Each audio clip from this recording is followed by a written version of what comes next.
There we go. Good afternoon, everybody. This is Fred Passman um, hosting this afternoon's Continental Commandery Naval Order National Naval History Virtual Lecture. And this afternoon, we have an exciting lecture scheduled.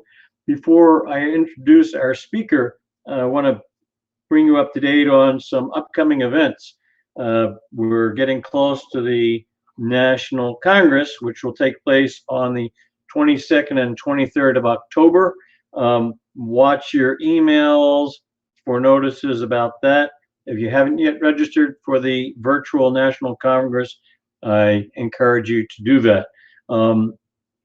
In preparation for that, we'll have our National History virtual Naval History Lecture, National History Day, excuse me, on the 23rd of September. And again, watch your emails for more information about that.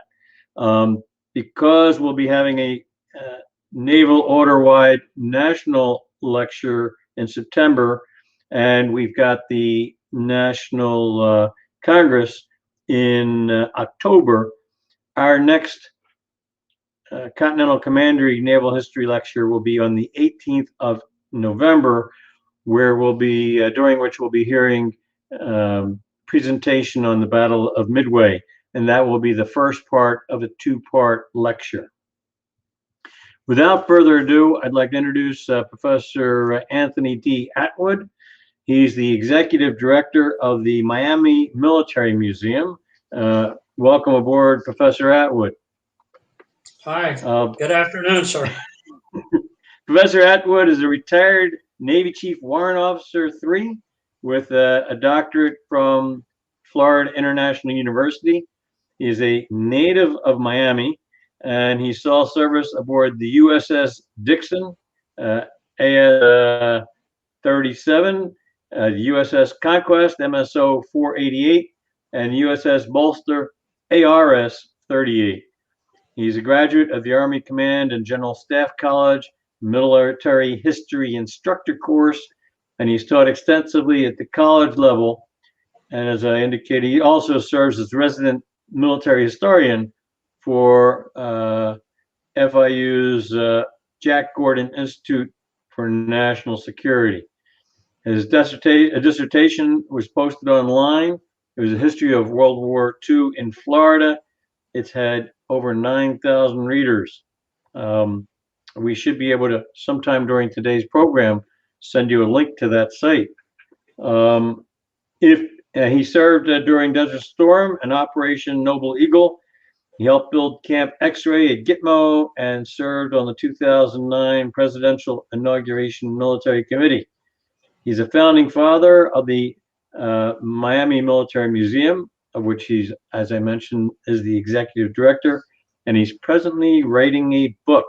Professor Atwood, again, welcome aboard, and we look forward to hearing and watching your presentation this afternoon. I turn the deck and the con over to you. I have the deck. I have the con. Thank you, everyone.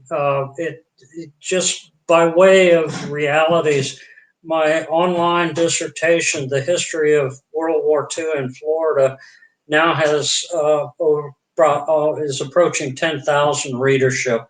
So if there's any publishers or book agents out there, let me know, because that one's already done and is in the can and could be printed up easily, quickly, and profitably.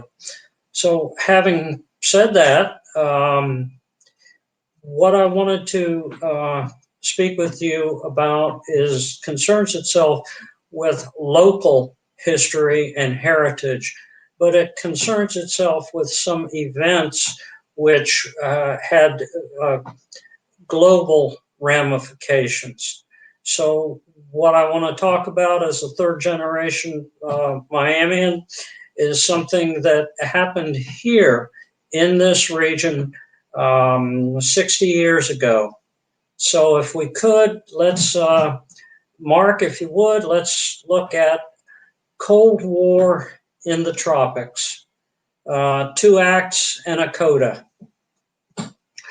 We first want to talk about something that occurred 60 years ago, and the anniversary of that was hosted with great fanfare by the Brigadistas remaining, and they were all there with thousands, close to, well, about 500 for the actual talk, and they also included the sprinkling of Castroite hecklers, which you will always find at these sort of things. So anyhow, let's talk it, because our heritage here in Miami is really a tale of two cities.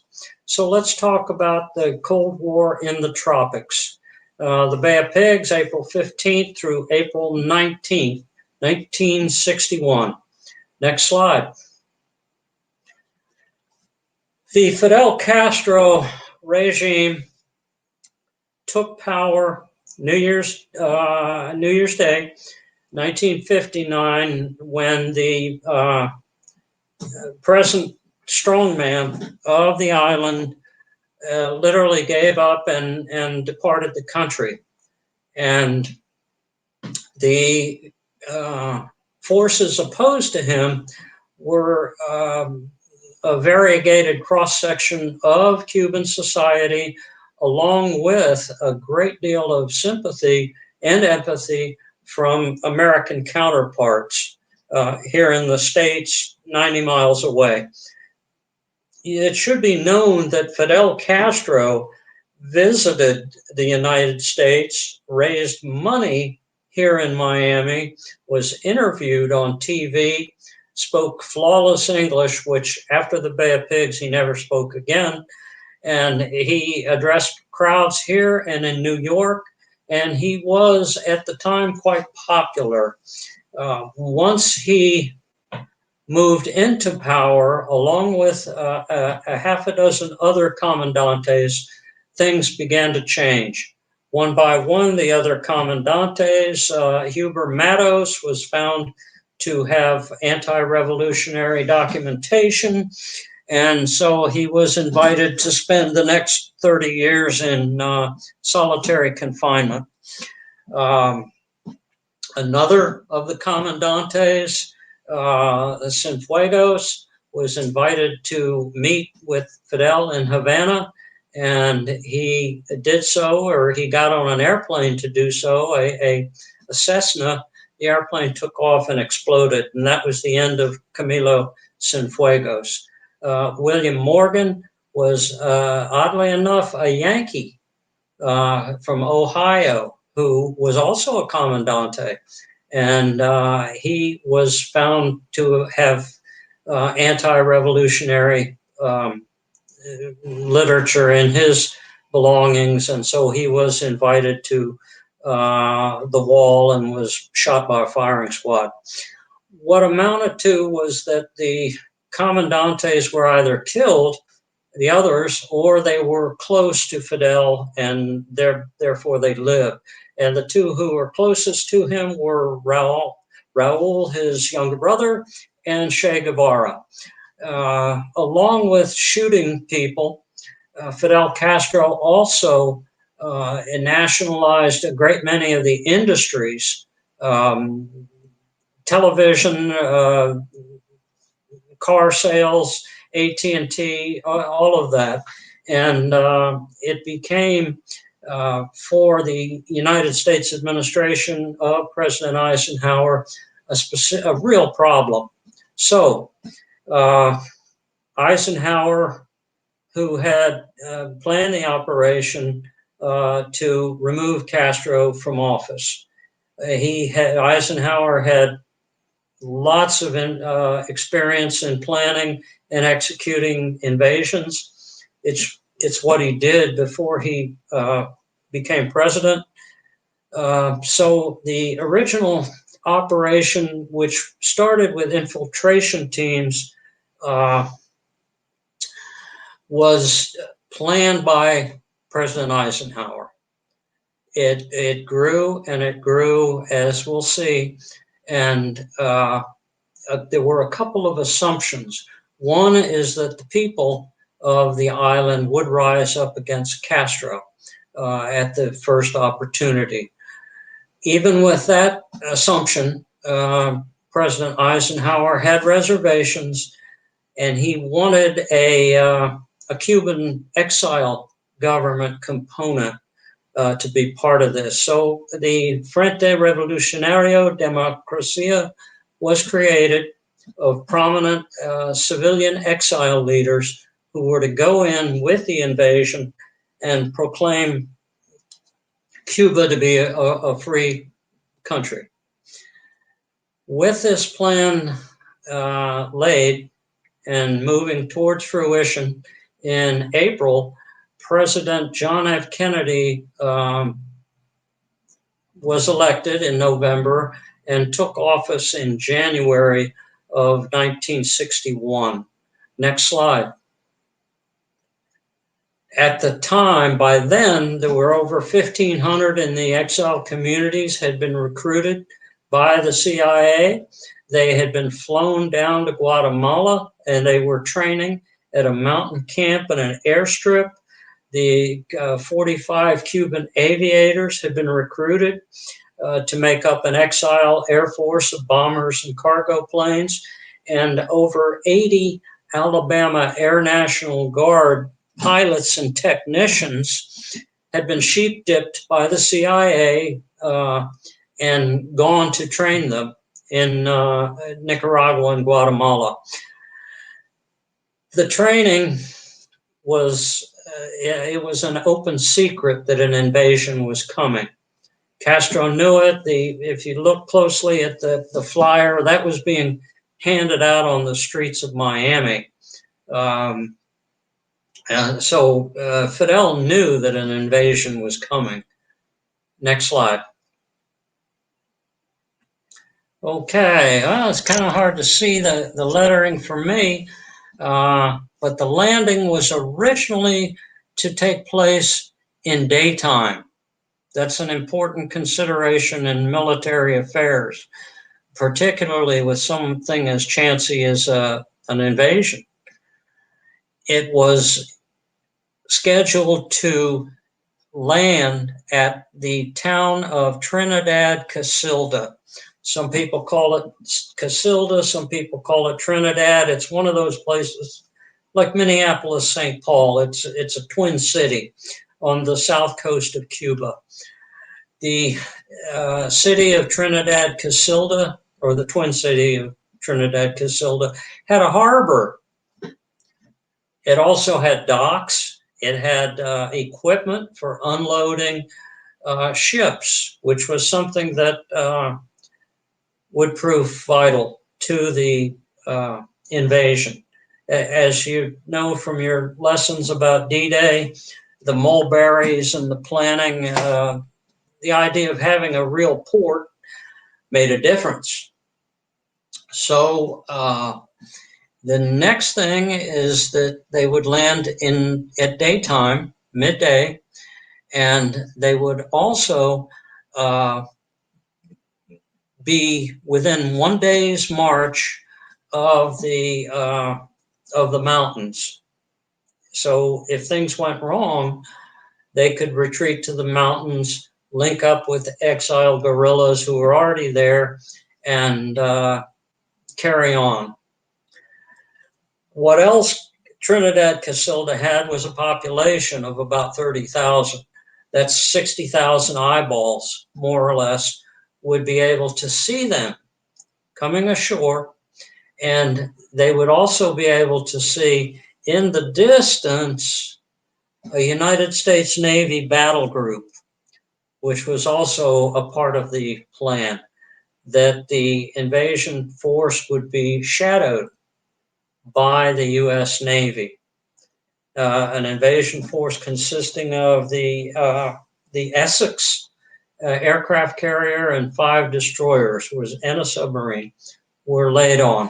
So those things were Eisenhower's plan. President Kennedy, when he took office in January, changed some of the components of that. One of the components was he changed the site. This is a site for an invasion where the invaders think they're going to be landing in a harbor and going ashore to a town of people. He changed it, next slide, to a place called the Bay of Pigs, Playa de Giron. The Bay of Pigs was a swamp. The Bay of Pigs had no harbor facilities whatsoever. The Bay of Pigs was 5 days march from the Escambray Mountains. And in order to keep secrecy so that people would not assume that the United States was involved, the time of the landing was changed to midnight. So on Saturday, the April 15th, as the invasion forces were shoving off from Nicaragua and Guatemala, the first airstrike by the exiles began. The 8 exile bombers, these were B-26s, antiquated, but they were quite useful during World War II. They were still in the inventory with the Alabama National Guard, so Air National Guard. So that's the aircraft that they were trained on. And there were a few old C-47s and the old Dumbo aircraft, cargo planes. So they attacked. Castro had 3 airfields, and they destroyed half of his aircraft on the ground. It was a surprise. He knew they were coming, but he didn't know when. Well, he found out that morning, on the morning of Saturday, April 15th. So the island went on red alert. Castro knew they were coming. And also he began arresting everyone he could, and putting thousands of people into stadiums and whatnot under guard. Then comes the fancy footwork of the decoy aircraft.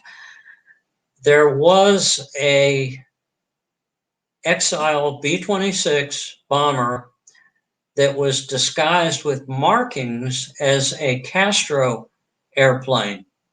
It was piloted by an exile anti-Castro pilot, and he flew it from Nicaragua to Miami International Airport. He then got out of the airplane and pretended to be a defector from Castro. This was to make a deception that Castro's own pilots were revolting. Well, Adlai Stevenson was to address the United Nations that afternoon. He believed this to be true, and in the lower picture you can see him. He's got big poster boards showing the aircraft and how the Castro pilots were defecting, and unfortunately there were newspaper and journalists there, and they looked closely at the photographs, and they pointed out that the aircraft had a steel nose cone, and that the nose cone of the Castro B-26s was plexiglass. What this meant was, and for not the first time, a Secretary of State has gone before the UN and come away from the experience with professional egg all over his face.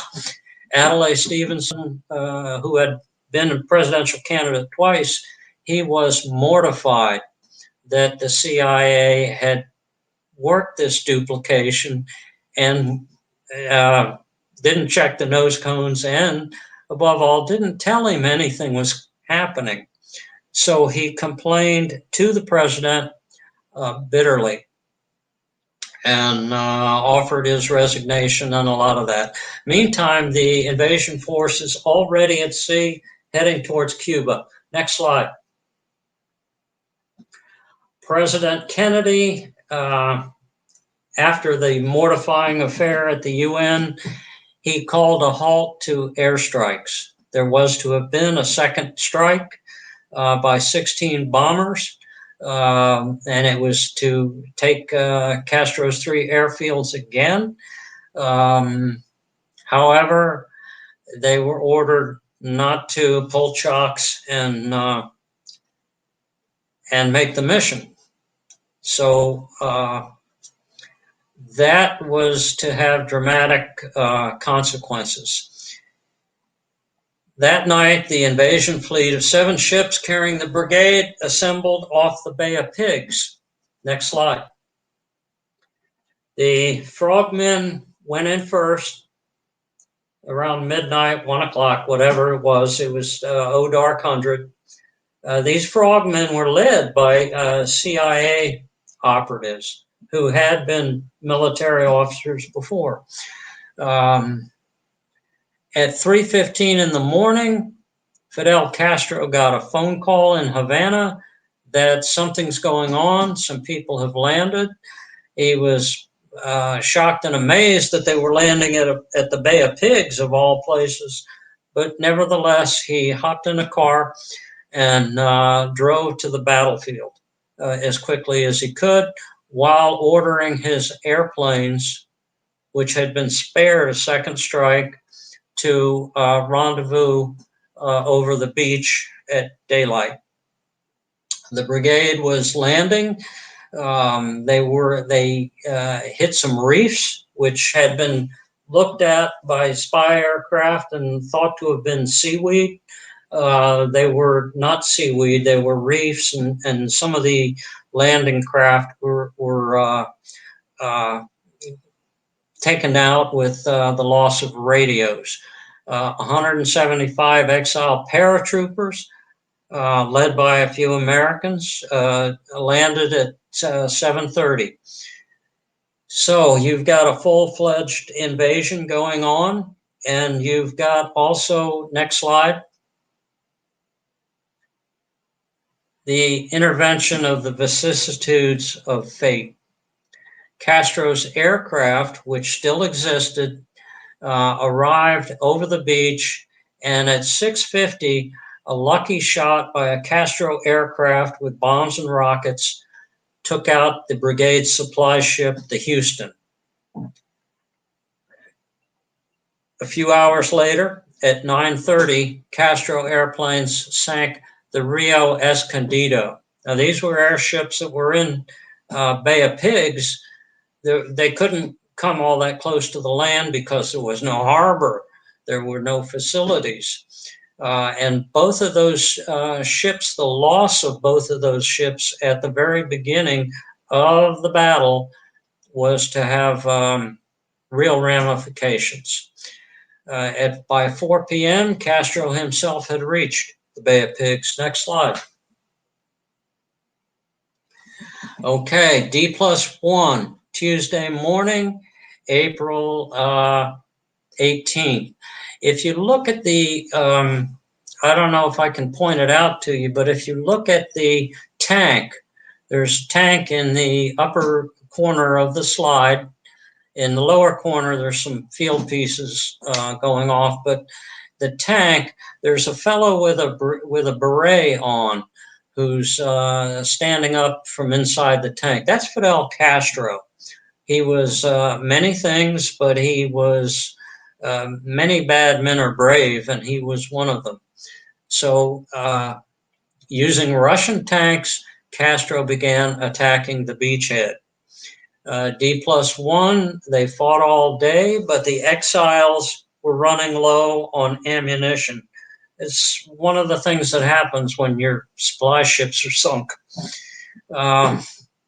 There were some airdrops by U.S. cargo planes from Opelika, which is an airfield in Miami. Old timers would refer to it as Naval Air Station, Miami. Now it's Coast Guard Air Station, Miami. the planes missed their mark. Bit by bit, the exiles were driven back to the beach. Because the area was so secluded, there was no chance to rally a civilian population to the support of the exile fighters, and there were no mountains to retreat to. One exile's daughter complained bitterly, and with reason, that her father had been a paratrooper and he jumped in and got hung up in a tree, and he hung from the tree for 3 days until he was arrested and seized by Castro soldiers going through the area. So there were some snafus to what happened. Next slide. So in the afternoon of the 18th, D+1, JFK allowed the Brigade Air Force to resume operations. Well, hallelujah. And they did. However, the element of surprise was gone. Castro's pilots fought refreshed, while the exile pilot, all you had to do was land in Cuba, have a sandwich, some Cuban coffee, and take off again. The exile pilots had a 5-hour flight from Nicaragua. Castro had also assembled all his anti-aircraft guns on site, and one by one, brigade aircraft were shot down.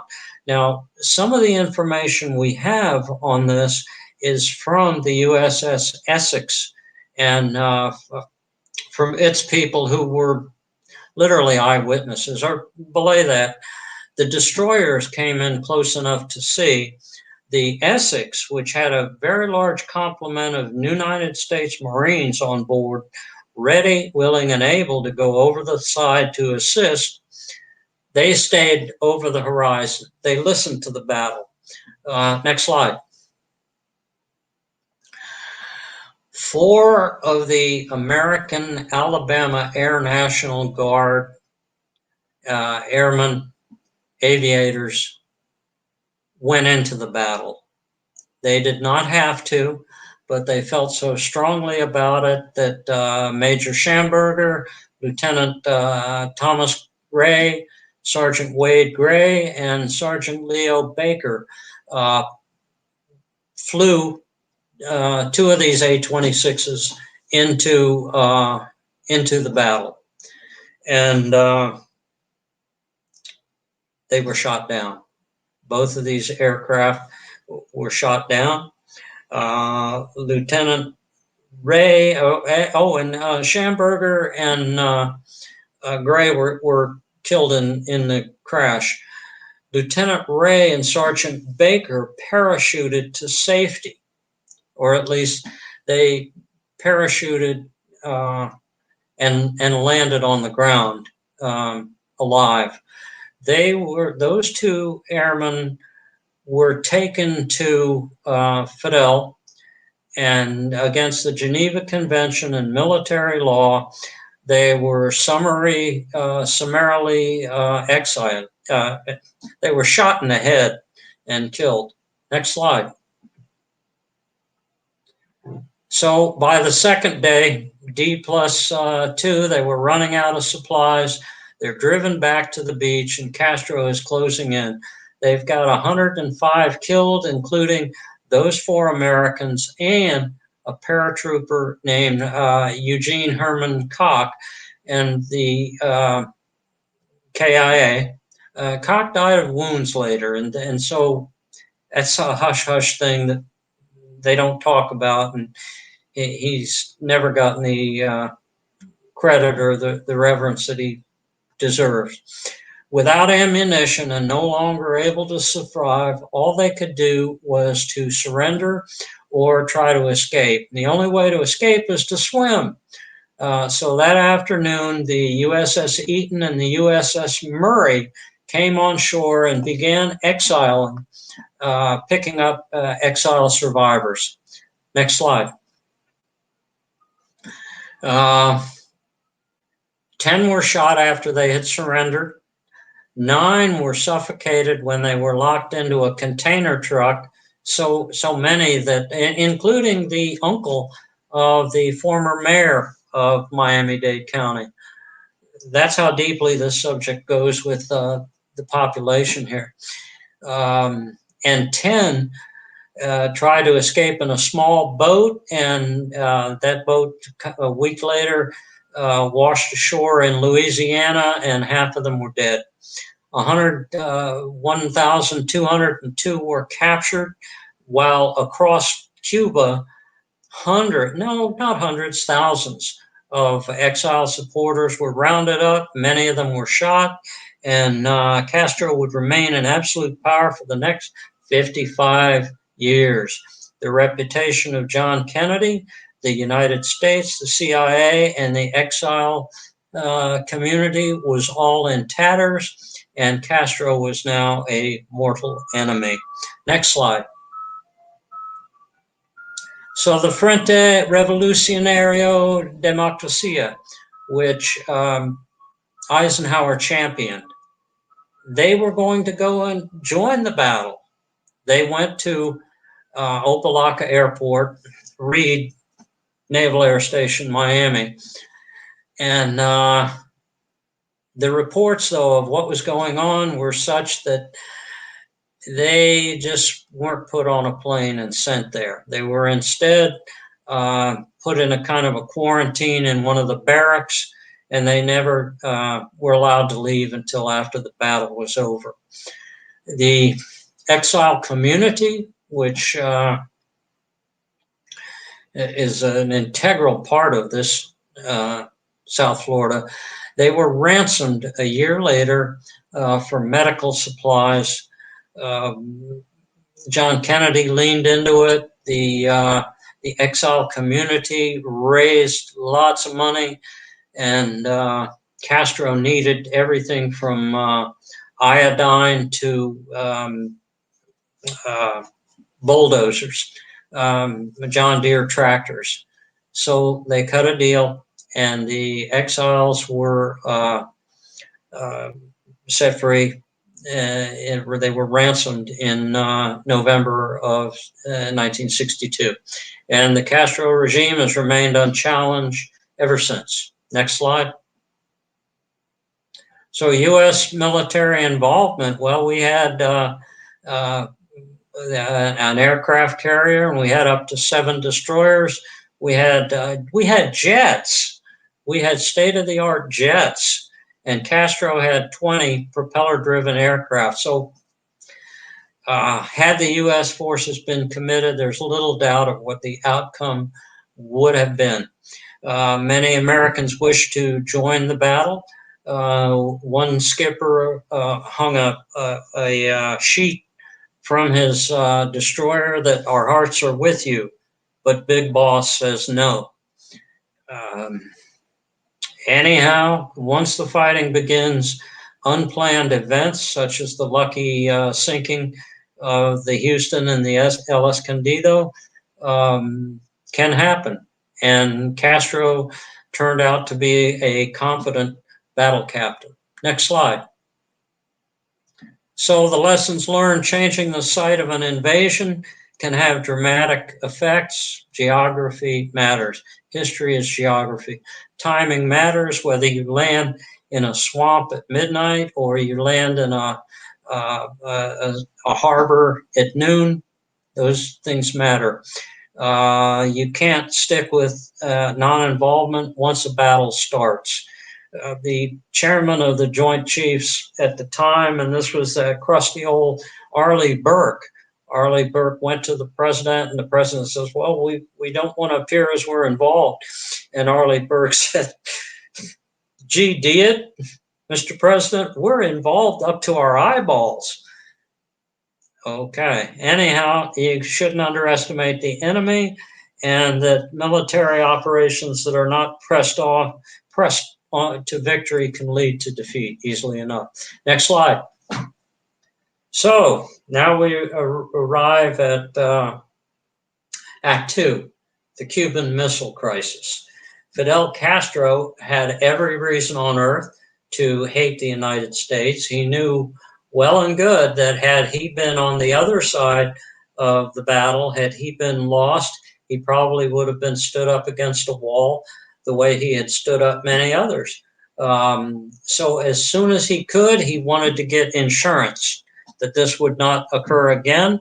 And he got that insurance from the Soviet Union, the predecessor of the Russian Federation. He got that in the form of nuclear missiles. Next slide. Cuba and the Soviet Union formed an alliance. 40,000 Russian combat troops went to Cuba, along with thousands of intel operatives. There were United States missiles in place in Italy and Turkey that threatened Moscow. Premier Khrushchev proposed that if he stationed his nuclear missiles in Cuba, particularly given the showing of President Kennedy, the president, a year before, well, it could lead to good results for the Kremlin. Castro was eager to do this, and the deal also included some small nukes. These are tactical nukes, artillery shell nukes that can be used against ships or landing forces. Okay, so the Soviets began erecting missiles in Cuba. Next slide. These nuclear missiles were uncovered by two means. One, the United States had something called the U-2 spy plane. This was a CIA aircraft created by Skunk Works. It could fly way high and photograph what was ever down below with great precision. They also had human intelligence. There were still anti-Castro operatives who had not been discovered and killed in Cuba, and they backed up this information. They said, here are these guys who look blonde and Nordic, and they're talking what sounds like Russian, and they're going in convoys at night with these long trailers that are extremely long with what appear to be tubes in them. Okay, and they're setting up soccer fields. And Cubans have a passion for baseball. They don't play soccer. Anyhow, a Russian missile, if it had been launched from Cuba, would have hit Washington, D.C.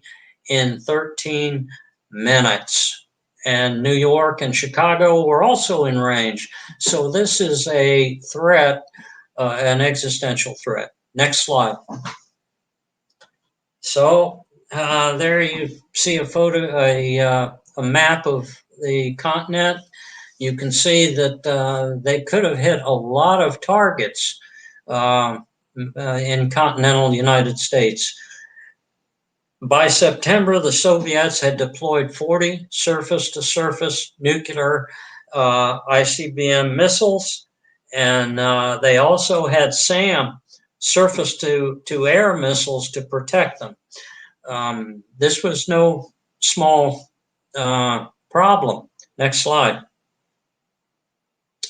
And here's what they looked like. You can see the that's one of the sites, and you can see the trucks with their containers, and you can everything added up to setting up nuclear missiles. That's what the intelligence community reported to Kennedy, and that's indeed that it was further advanced than we even knew at the time. Next slide.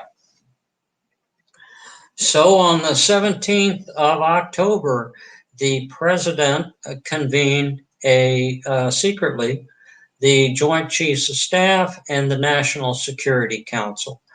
The options were do nothing, use diplomatic pressure to remove the missiles, offer or offer Castro a choice of splitting with the Russians or being invaded, a kind of a join us or not, or get invaded, real invasion. Or we could have brought forward a full force invasion of Cuba. I've talked with guys who were in the 82nd Airborne and they were ready to go. Talked with people who were, it was a full-blown invasion of Cuba would have had some ramifications we'll look at, or we could have done airstrikes, airstrikes that always, it's one way to go with things. Or we could have blockaded the island. The military favored an invasion of Cuba. What they did not know was that Castro, or rather, belay that, the Russians had tactical nukes, which would have made havoc on an invasion fleet and an invasion beach. Kennedy rather, favored a blockade. Next slide. So on the 17th, Russian embassy officials, Kosygin and others, they brought him a personal message from Khrushchev, reassured him that under no circumstances would surface-to-surface missiles be sent to Cuba. Well, okay, maybe that's true in and of itself because the missiles were already there. Kennedy pretended he didn't know anything about all this. He was not aware that there were 40,000 Russian ground troops on the island, and he did not know that they had 130 smaller nuclear warheads. So you've got both sides, one side lying to the other side, and the other side is just in ignorance of half the equation anyway. Next slide. So on October the 22nd, President Kennedy suddenly surprised the Soviets by ordering the naval blockade of Cuba. That night, he went on television and made an address to everybody watching TV. He told the world the threat the United States was facing, that there were nukes on Cuba, and that it would not wash, that any attack on the Western Hemisphere would be considered an attack on the United States, and because of the Monroe Doctrine, and we would retaliate with full retaliation. He said that he was, at the present, we're just doing a blockade. If you look at the two photographs in the corner, one is, the lower one is the president as he's given this speech, working on it. The one above that shows a ship in harbor, and there's a silhouette. That's an American Navy fighter aircraft flying over it. So he went with blockade. Next slide. The blockade, the United States Navy ships began hailing ships from the Soviet Union in international waters and forcing them to turn back. This is casus belli among most folks. This is an act of war, but we were pretty close to it. All the U.S. forces went to DEFCON 3. We had around the world, we had aircraft circling in racetrack patterns, cutting donuts in the sky, 15 minutes from Soviet airspace. And the Soviet Union replied in kind. They ratcheted it up. Next slide. And of course, there was the near panic around the world. The business of hiding under your desk as these students, it stems from that event. Then civil defense, if you hide under your desk, you'll be safe from the nuclear blast. And people began building bomb shelters, and the world held its breath. Next slide. October 24th, came the Armageddon letter. All U.S. forces went to DEFCON 2, as did the Soviet forces, and the U.S. Navy is beginning to board and turn back civilian Soviet ships. We're talking about sailors and the officer of the deck with his sidearm, and sailors with their rifles going aboard these ships. And Ivan, I need to look under the tarpaulin. Yeah. Ivan, I need to look under the tarpaulin. Yeah. The pistol comes out, and things were approaching a very serious level. At that time, on the 26th, Castro wrote what's commonly known as the Armageddon letter, which is in which he urged the Soviet Union to go ahead and launch these missiles and destroy the imperialist Yankee state. Civilization faced destruction. Next line. Next slide, rather. And on the next day, it got so serious that Major Rudolph Anderson, United States Air Force pilot from McCoy Air Force Base in Orlando, Florida, took off on a U-2 mission, and a Russian commander who had launch authority fired a SAM, and it hit and killed him. And so, first blood. At sea, at that same time, the United States destroyers are dropping depth charges. Now, these are just splash bang depth charges, but they're designed to bring to the surface an enemy combatant. The Soviet Union had a protocol of 3 had to agree. That is the commander of the vessel, the XO, executive officer, and the chief of the boat. If they all agreed to launch, they had nuclear-tipped torpedoes, which could have caused havoc among the fleet and would have incidentally started a world war. So, unfortunately, 2 of the 3 on that Russian submarine underwater declined to agree to launch, and so they came to the surface. Next slide. Florida was ground zero.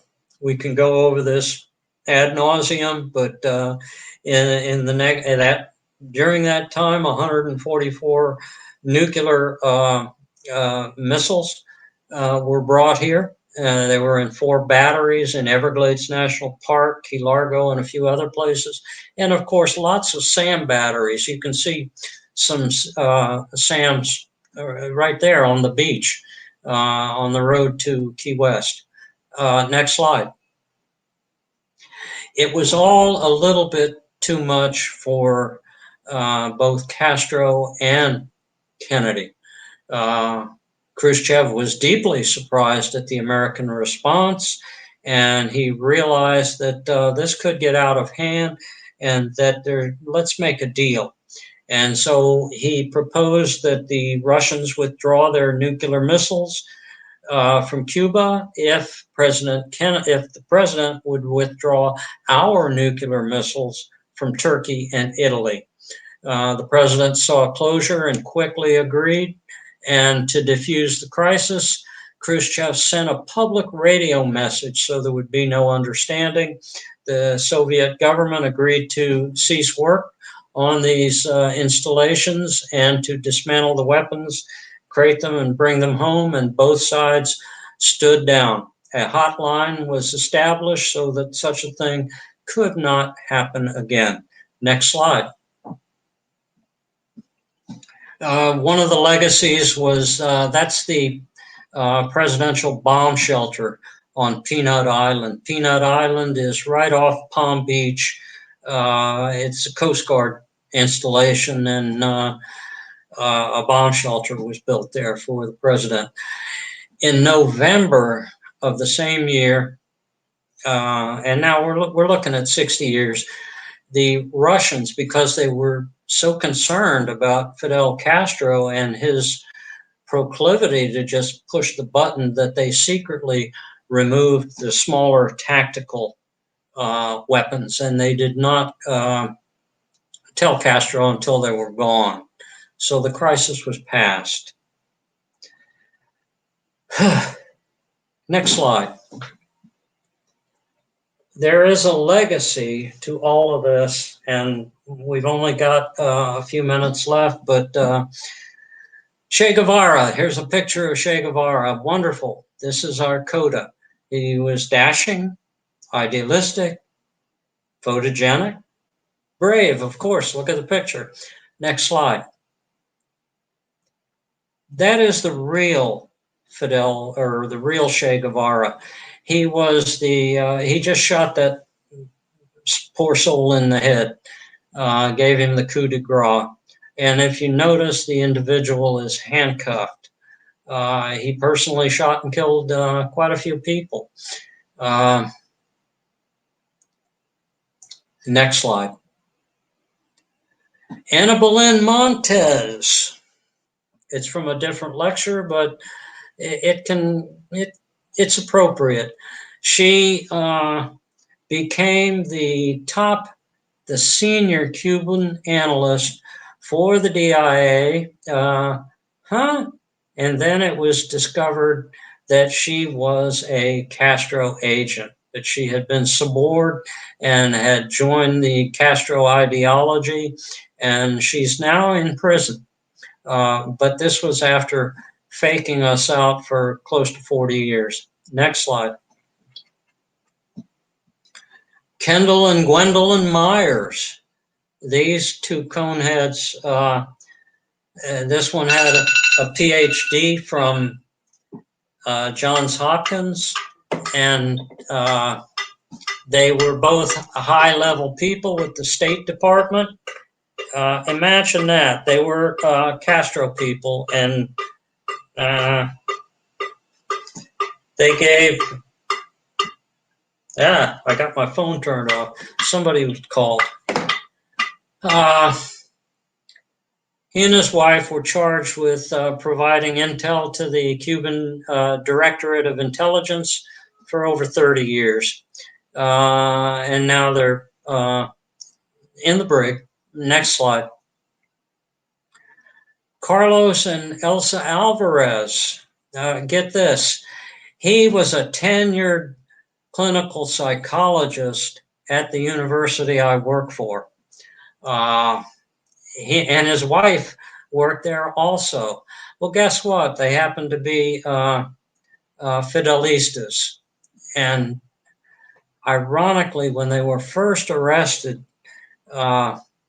among those who went to speak in their behalf was the president of the university at that time. So you can imagine a little bit about, I mentioned there are hecklers, there are such people. There are Fidelistas in this town. Next slide. The Miami Five, the Cuban Five, those are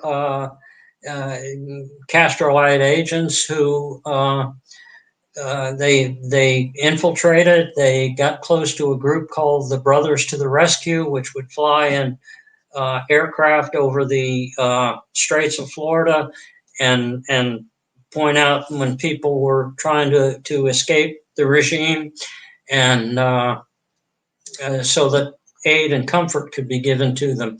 Well, they got close to Cuba, and the regime shot them down and killed them.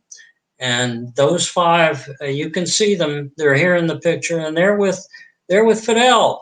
After they served their time and got free, they went back to a hero's welcome. And Castro himself And there he is in his crusty jumpsuit.